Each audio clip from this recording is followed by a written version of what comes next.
perlu nggak sih terkenal? Tapi kalau nggak terkenal nanti nggak laku ya. Atau bisa nggak sih laku tanpa terkenal? Terkenal dulu baru laku atau laku dulu baru terkenal? Wah, pertanyaan-pertanyaan ini bergelut di kepala saya cukup lama, dan ya udah ada jawabannya sih sebenarnya buat saya pribadi. Tapi beberapa hari belakangan ada trigger yang kayaknya bagus juga kalau kita bahas di video kali ini ya. Oke, siap-siap.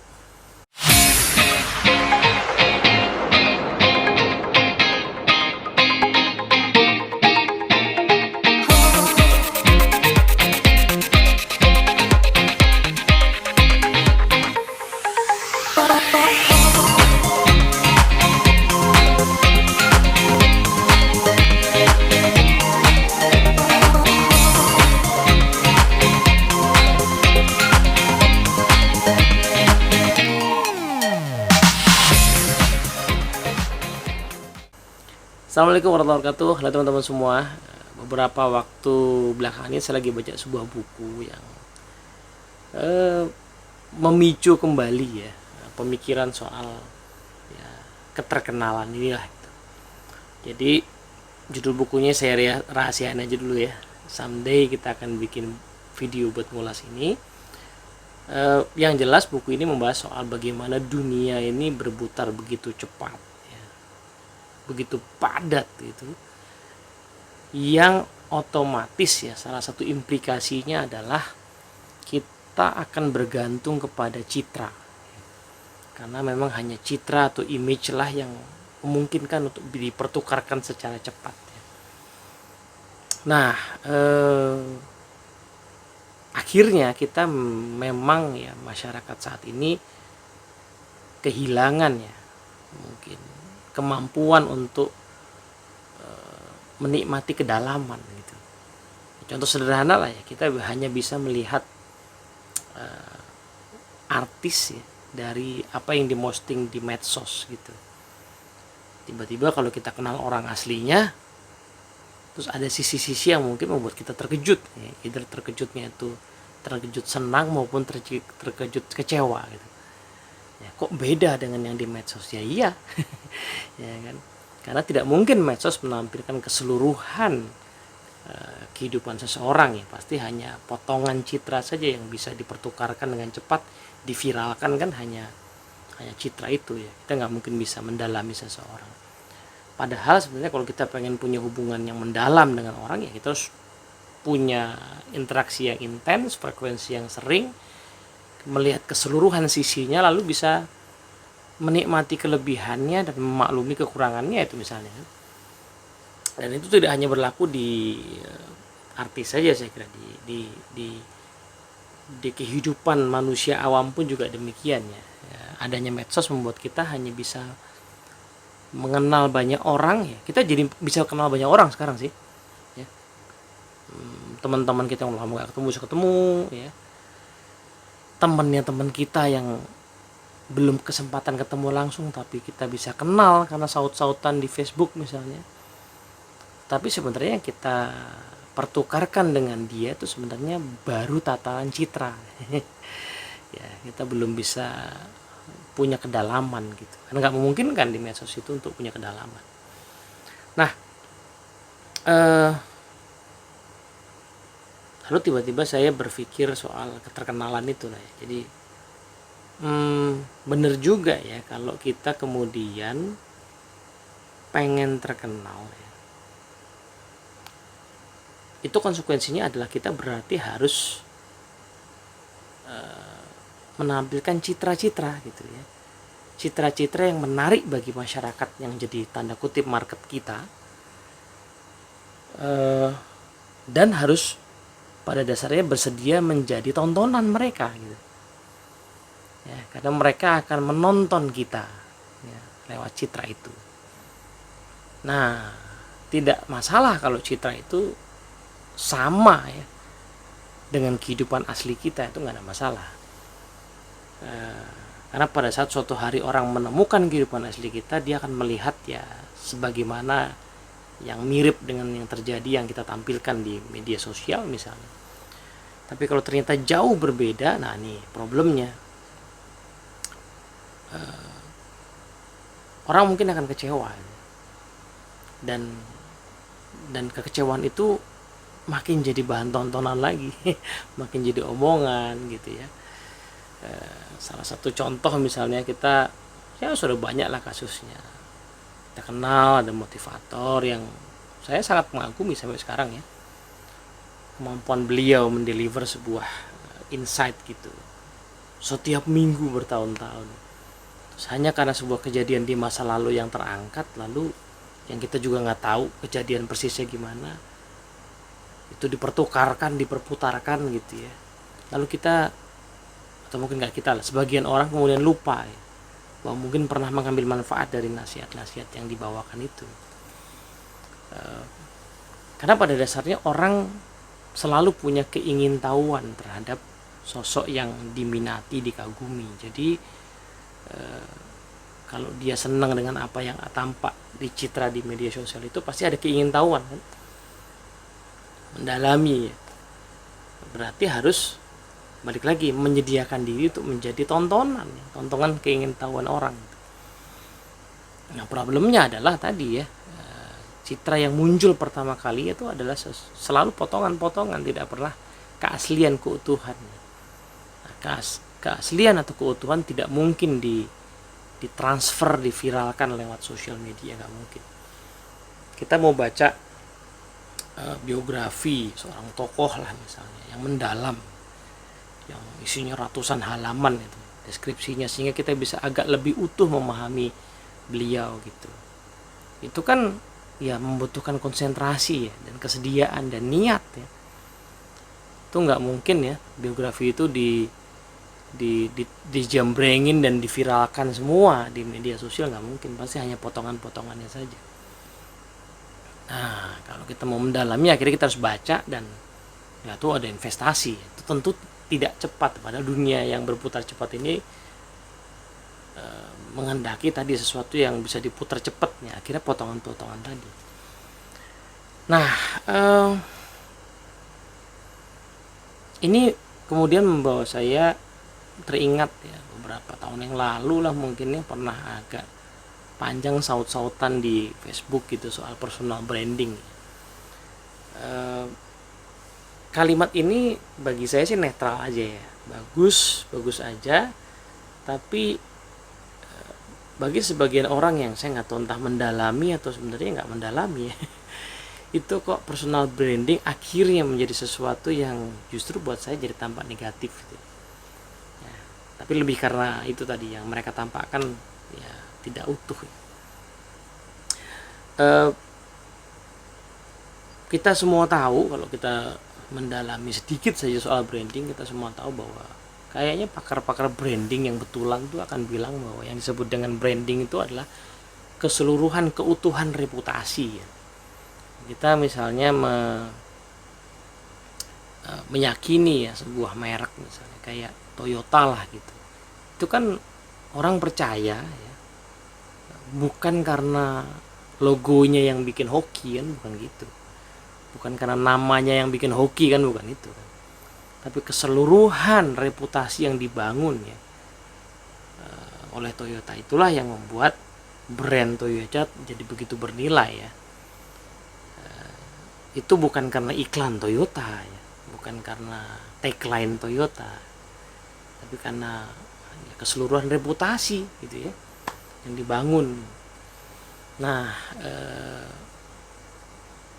menariknya ya, misalnya kalau saya ambil contoh di dunia yang saya geluti, dunia training, itu banyak orang pengen jadi trainer ya, memulai dengan melabeli dirinya dengan judul-judul yang katanya itu personal branding gitu. Padahal kalau kita lihat-lihat ya, kita berkaca pada profesi yang udah jauh lebih stabil lah di dunia atau di Indonesia ini, misalnya profesi dokter gitu ya, itu kan industrinya udah lebih stabil ya. Banyak orang butuh lah gitu ya. Tuh ada ya dokter yang kita tahu punya reputasi luar biasa ya, tetapi kalau kita lihat di ruang praktek kayak di rumah sakit misalnya ya, judulnya cuma dokter siapa namanya, gelar di belakangnya spesialis apa, di bawahnya cuman spesialis apa gitu. Nggak ada tuh saya lihat dokter yang terkenal gitu ya, kemudian di rumah sakit itu labelnya beda gitu ya, dokter nomor 1 menurut survei majalah Hai misalnya gitu ya. Nggak ada dokter yang berani memasang ya, dirinya seperti itu, even ketika dia sudah digelari oleh orang, oleh media, dia nggak pernah masang begitu, karena dia tahu persis bahwa ya bukan label yang kita berikan pada diri kita sendiri yang menentukan branding kita ya, reputasi kita dibangun atas track record kita, itu yang disebut dengan brand itu. Jadi saya lebih sepakat dengan kalau memang mau membangun personal branding, yang dibangun bukan judulnya ya, the most wanted leadership coach, itu konyol buat saya ya, karena dengan mudah dipatahkan dengan most wanted according to who ya kan gitu. Jadi mendingan adalah ya kita fokus melakukan ya, membangun reputasi dengan melakukan tindakan nyata di area kita ingin dikenal ya. Sekali lagi maksudnya dikenal bukan semata-mata tadi citra, tetapi dikenal secara utuh reputasinya gitu. Kalau saya pengen misalnya menjadi seorang ya, kalau dalam di industri saya ya, trainer yang spesialis leadership misalnya gitu ya, saya mesti membangun dengan banyak melakukan penelitian tentang leadership yang saya paparkan, yang saya bagikan misalnya zaman sekarang di media sosial, di YouTube dan segala macam. Saya coba tawarkan itu kepada orang atau organisasi yang membutuhkan. Sebanyak mungkin saya bisa bantu organisasi yang membutuhkan ilmu tersebut. Maka tanpa perlu saya labeli apapun ya, dalam waktu 5, 10 tahun, 20 tahun, reputasi itu akan terbangun ya. Market itu akan kemudian mengenal saya karena apa yang sudah saya berikan ya. Apalagi diberikan secara total, secara utuh, secara tulus, secara ikhlas ya. Nah, itu akan membuat ya brand itu sebenarnya terbangun sendiri ya, personal branding. Jadi bukan dibalik ya dengan melabeli dulu ya the most wanted leadership trainer gitu, baru kemudian mencoba membangun, nggak bisa. Kita bangun saja, lakukan saja sesuatu, nah, nanti akumulasi dari reputasi itu akan ya cukup besar untuk kemudian kita tiba-tiba dikenal. Jadi keterkenalan tuh sebaiknya adalah akibat ya. Tapi kita tahu juga bahwa keterkenalan itu kan tidak untuk semua hal, tidak untuk semua orang ya, tidak untuk semua profesi ya. Ya. Akan terlalu penuh sesak juga dunia media itu kalau semua orang terkenal ya. Semua bidang terkenal itu kan penuh sesak sekali ya. Ya, kita mengenal penyanyi yang populer, memang lagunya populer, mass itu diproduksi massal. Tapi penyanyi tersebut itu akan ya, kalau dia serius di dunia menyanyi akan bertekuk lutut ya, di hadapan penyanyi lain yang mungkin bidangnya sangat spesifik, misalnya musik klasik misalnya gitu ya. Begitu dengar kualitas suaranya dia akan bertekuk lutut ya, nyerah gitu ya, secara skill jauh banget gitu. Tapi si penyanyi musik klasik itu ya hanya dikenal di kalangan yang mengemari aja, tentunya tidak menjadi mass production gitu ya. Balik lagi karena keterkenalan itu hanya dampak dari apa yang kita lakukan. Jadi baiknya adalah kita fokus pada apa yang bisa kita lakukan, apa yang baik kita lakukan, apa yang penting untuk kita lakukan, apa yang rela untuk kita lakukan, apa yang ikhlas untuk kita kerjakan. Nah, dari situ kita mungkin akan punya dampak keterkenalan, tapi mungkin juga tidak gitu ya. Yang penting kan semuanya bernilai, yang penting semuanya yang kita kerjakan itu bermakna, bermanfaat ya, itu yang jauh lebih penting gitu sebenarnya. Nggak mungkin juga kita berharap semua orang terkenal ya, tadi balik lagi penuh sesak Rasanya media kalau semua terkenal gitu. Nah, jadi mungkin ini sebuah ajakan, renungan kepada siapapun yang sedang berencana untuk membangun reputasi. Pertama adalah jangan cari keterkenalan, karena itu akan memaksa kita nanti membuat hal-hal yang dilihat orang gitu. Ya kan, sensasi misalnya, itu kan hal-hal yang harus diperbuat karena pengen dilihat orang kan gitu. Padahal ya aneh gitu ya akhirnya ya. Tidak perlu kita melakukan itu ya. Keterkenalan tuh hanya dampak saja dari kontribusi yang kita berikan.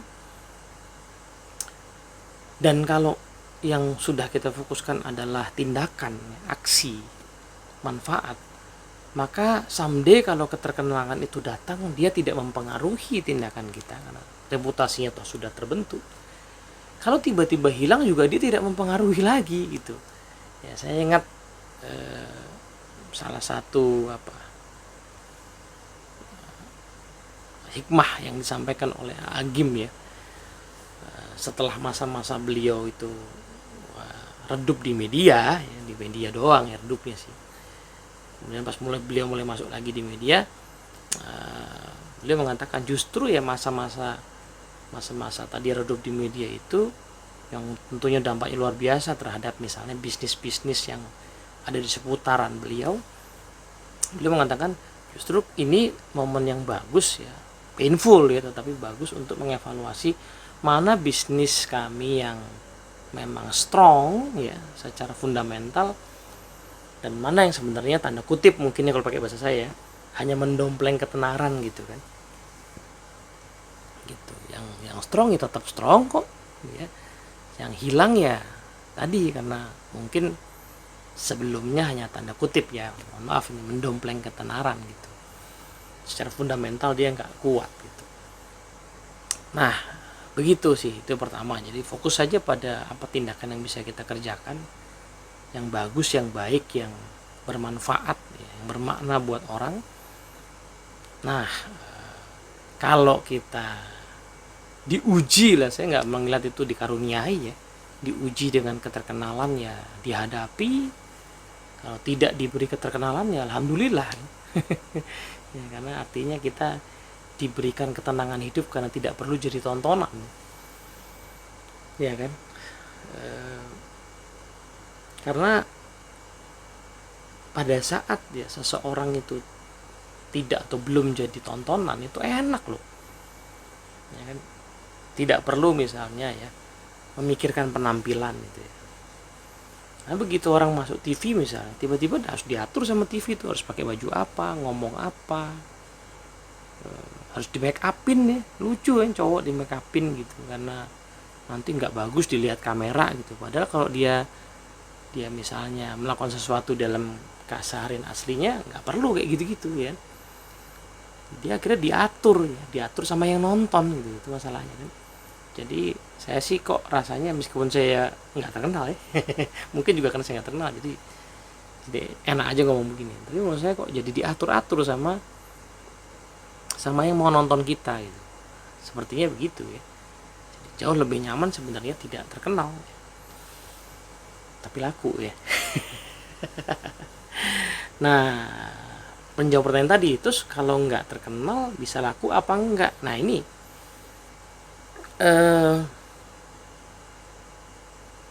menariknya adalah tadi laku saya kira lebih merupakan dampak dari konsistensi kualitas ya, kualitas apa yang kita kerjakan, kualitas apa yang kita berikan. Kalau kualitasnya baik ya, ada tuh di Jogja misalnya saya lihat satu pedagang lotek gitu yang dari sejak zaman saya kuliah sampai sekarang masih ada ya. Si ibunya itu masih ada, masih enak rasanya. Dan setahu saya ya beliau tuh punya anak beberapa orang ya, pendidikannya tinggi gitu.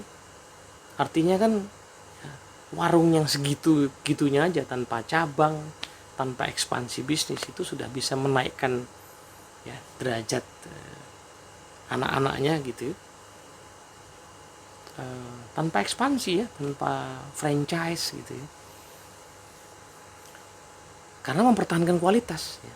Kualitasnya masih oke, notenya masih enak sampai sekarang gitu. Wallahualam, tapi mungkin saya kesana tahun lalu mungkin ya, masih enak, masih konsisten gitu. Nah karena dipertahankan, maka yang tanda kutip ya kecil itu ternyata dampaknya luas gitu. Sampai waktu terakhir saya datang tuh ada bule yang makan di situ ya. Sesuatu yang dulu belum terjadi. Mungkin karena reputasinya konsisten itu orang datang ke situ, bule pun doyan sama lotek gitu. Jadi laku itu kan masalah itu ya. Nah cuman kadang-kadang memang kita tuh pengen kalau udah lakunya nambah gitu. Pertanyaannya apakah ya selalu harus demikian ya? Kalau kita punya satu warung ya dan kita bisa hidup dari situ, apakah kita harus nambah 2, 3? Ya pertanyaannya sebenarnya tidak harus ya, tergantung nambahnya itu buat apa ya. Tapi toh apakah misalnya ya kita bisa hidup dari satu warung itu? Lalu kalau kita nambah 2 cabang, ya duitnya nambah misalnya, tapi terus mau diapain? Misalnya mau dijadiin makanan tambahan buat kita makan, perutnya segini doang. Mau dijadiin rumah ya, bisa beli 2 rumah ya, sekarang udah punya 1, punya 2 rumah. Yang ditinggali pasti salah satu aja, nggak bisa kita tinggal di 2 rumah yang pada waktu yang sama kan. Yang kita punya 3 rumah, 10 rumah gitu, atau satu rumah dengan 1 kamar dengan 10 kamar, kan kita nggak bisa tinggal di seluruh kamar itu ya. Kita hanya bisa tinggal di 1 kamar pada satu waktu ya. Kita punya mobil ya, sampai 10 gitu misalnya koleksinya, kan kita hanya bisa menggunakan 1 mobil di 1 waktu ya. Kita nggak bisa menggunakan ke 10-10-nya itu sekaligus gitu. Ya jadi balik lagi ya, laku itu juga ya, sepertinya lebih merupakan dampak dari konsistensi kualitas ya. Kualitas bagus dijaga pasti akan laku. Nah kalau besar ya balik lagi, untuk apa dulu besarnya ya kan. Ada yang memang perlu dibesarkan karena ada misi di balik pembesaran itu, ada ya kan. Tapi apakah semua demikian ya, ini kadang-kadang tidak semua orang memikirkan sampai ke sana. Pokoknya besar aja, pokoknya terkenal aja, pokoknya gebiar aja, pokoknya banyak aja followernya, subscribernya aja gitu. Begitu kira-kira teman-teman. So satu ya, fokus pada apa yang bisa kita kontribusikan ya. Karena sebenarnya keterkenalan itu hanya ujian. Kalau kita diuji dengan itu ya dihadapi, kalau tidak diuji ya alhamdulillah ya. Tapi sebenarnya kita pasti diuji dengan yang lain sih. Moga-moga bermanfaat. Assalamualaikum warahmatullahi wabarakatuh.